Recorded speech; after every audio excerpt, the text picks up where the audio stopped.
Halo teman-teman, seperti yang kalian tahu belakangan ini bahwa banyak diperbincangkan mengenai perpajakan AdSense ya teman-teman ya. Nah mungkin sebagian dari teman-teman belum mengetahui apa sih perpajakan AdSense itu dan juga bagaimana sih dampaknya untuk kita sebagai content creator teman-teman. Intinya adalah kalau kalian tidak memperbaharui status perpajakan Anda di akun AdSense ya atau website AdSense, maka pendapatan Anda akan dikenakan pajak maksimal sebesar 24% dari seluruh pendapatan Anda dari seluruh view di seluruh dunia termasuk Indonesia. Kita akan bahas sesaat lagi.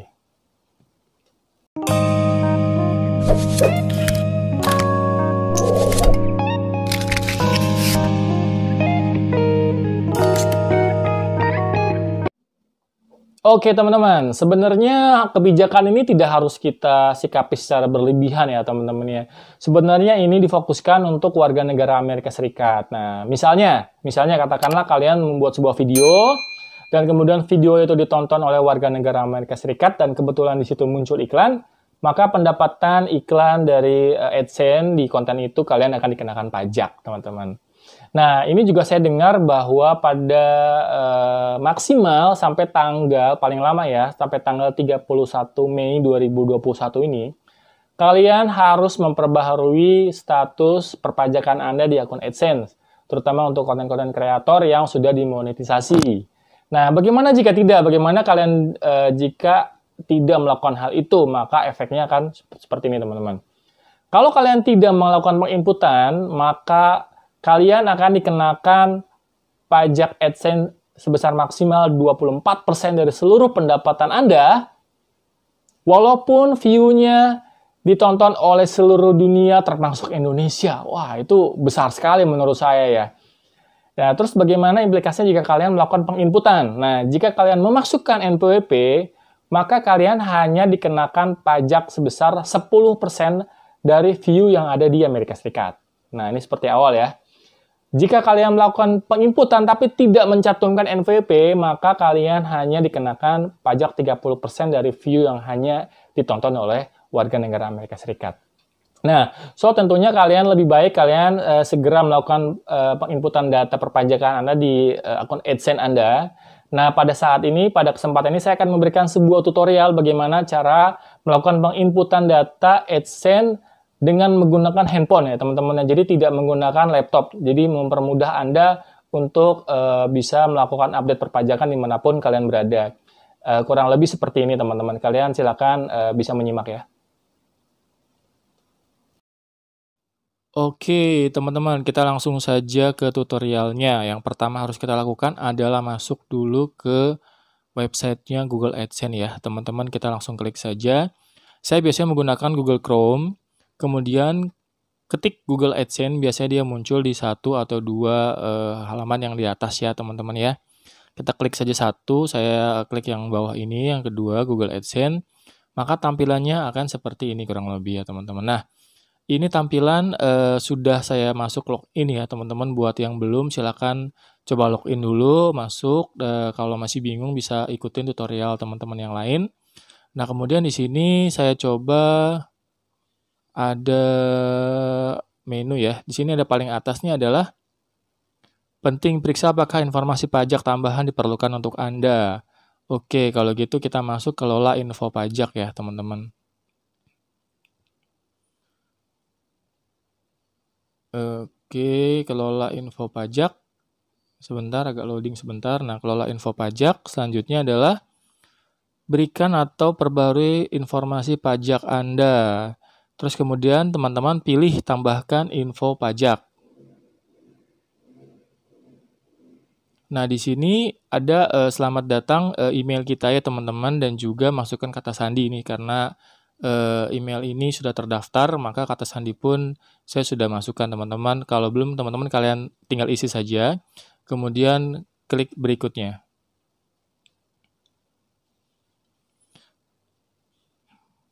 Oke, tampilannya akan seperti ini teman-teman. Informasi pajak Amerika. Untuk menemukan formulir pajak yang benar, maka teman-teman pilih akun yang mana nih. Ada yang perorangan atau non-individu atau entitas. apa jenis akun Nabi Rasulullah ini, karena nama saya sendiri ya teman-teman ya, karena saya perorangan, maka saya akan klik yang atas. Yang non individu biasanya terkait sama perusahaan atau namanya PH ya, mungkin seperti Indosiar, MNC, dan lain sebagainya, dan juga beberapa mungkin dari production house ya. Karena saya individu, maka saya akan klik perorangan, checklist, dan kemudian klik berikutnya. Oke, setelah pilih apakah warga negara Amerika Serikat, tidak ya, sorry. Kemudian pilihan formulir pajak W8. Kalian pilih yang paling atas ya teman-teman ya. W8 BEN formulir ini paling sering digunakan oleh individu non-AS. Kalau yang di bawah ini untuk terkait sama non-individu ya teman-teman ya, atau entitas bisnis ya. Kalian klik yang W8 BEN, kemudian mulai formulir W8 BEN.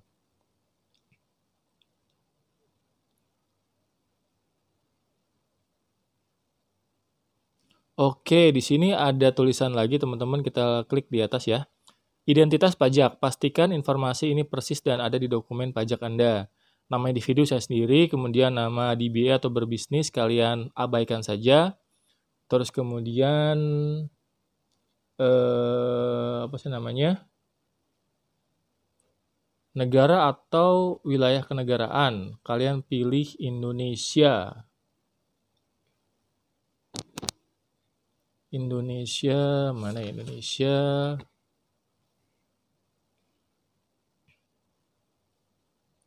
Oke, kalian pilih Indonesia.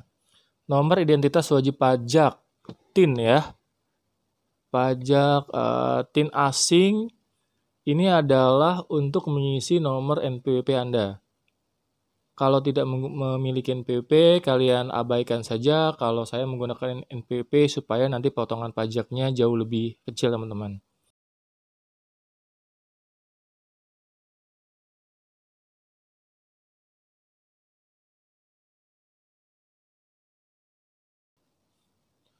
Oke, pastikan ini nomor kalian isi dengan sebenar-benarnya ya, jangan sampai salah ya teman-teman. Kemudian klik berikut ya. Oke, kemudian ini nama individu sudah ada, kemudian nomor pajak asing sudah ada, alamat tempat permanen. Alamat tempat tinggal menggunakan PO Box untuk perhatian alamat tempat tinggal negara Indonesia ya, negara Indonesia. Kemudian yang atas tuh tidak perlu kalian checklist ya teman-teman. Langsung masuk aja ke baris alamat pertama, ini masukkan alamat tempat tinggal kalian sekarang ya.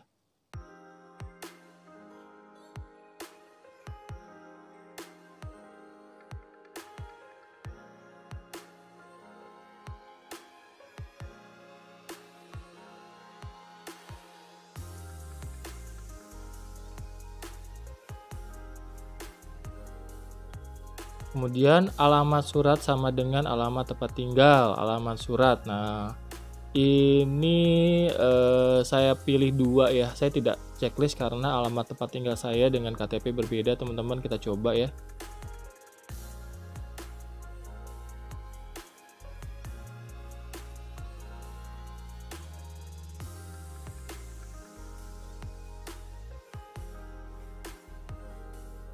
Oke, setelah selesai kalian pilih berikutnya.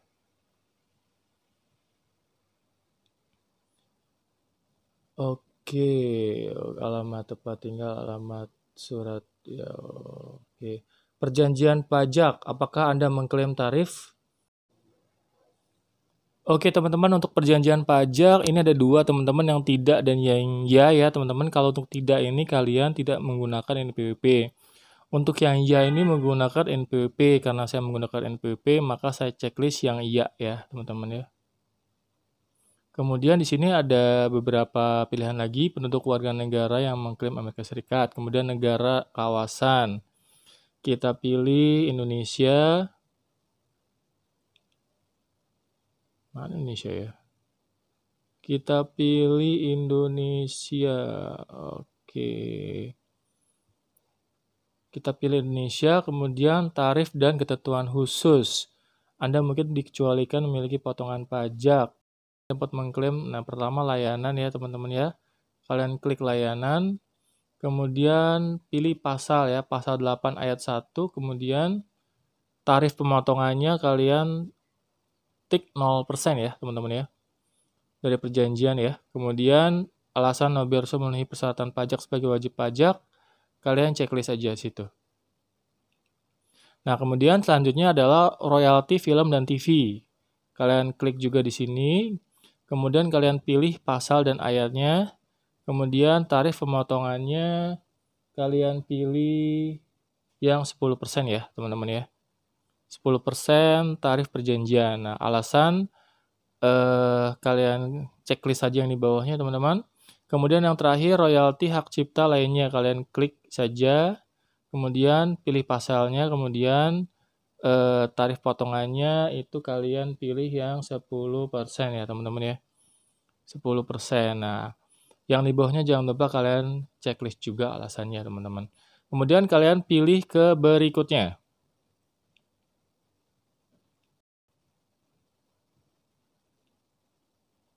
Kotak perlu dicentang karena Anda mengurangi total penyajian. Oke, penduduk keluarganya. Oke, kemudian kita pilih berikutnya.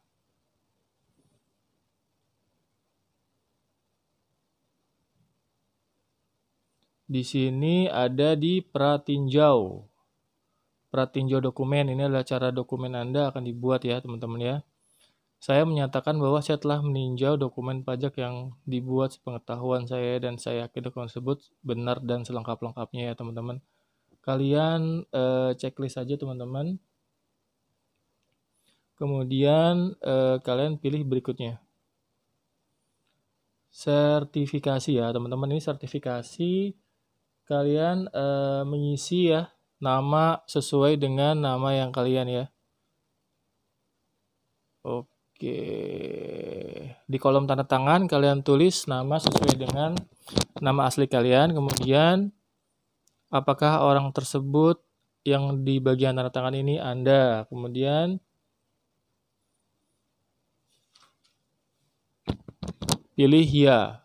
Saya adalah orang yang tercantum di bagian tanda tangan. Oke, kemudian kalian klik berikutnya. Oke, aktivasi layanan dijalankan di Amerika Serikat dan affidavit. Oke, pernahkah individu atau identitas yang disebutkan di bagian info melakukan aktivitas dan layanan apapun di Amerika Serikat? Tidak lah ya. Ya, kalian klik tidak, saya menyatakan bahwa layanan gunakan secara fisik akan berlokasi di Amerika Serikat. Kalian checklist iya. Terus kemudian pernyataan tertulisnya, apakah Anda memberikan informasi pajak untuk profil pembayaran baru yang sudah ada dan belum menerima pembayaran? Nah, ini ada dua pilihan teman-teman. Kalau yang bagian atas nih, saya memberikan info pajak untuk profil pembayaran baru dan atau yang sudah ada dan belum menerima pembayaran. Kebetulan saya memang sudah dimonetisasi dan belum pernah menerima gaji teman-teman. Kalian pilih yang paling atas, atau kalau kalian sudah pernah menerima gaji yang secara kontinu masuk, maka kalian pilih yang paling bawah. Memberikan pembayaran yang sudah pernah sebelumnya, teman-teman. Kemudian, kirim.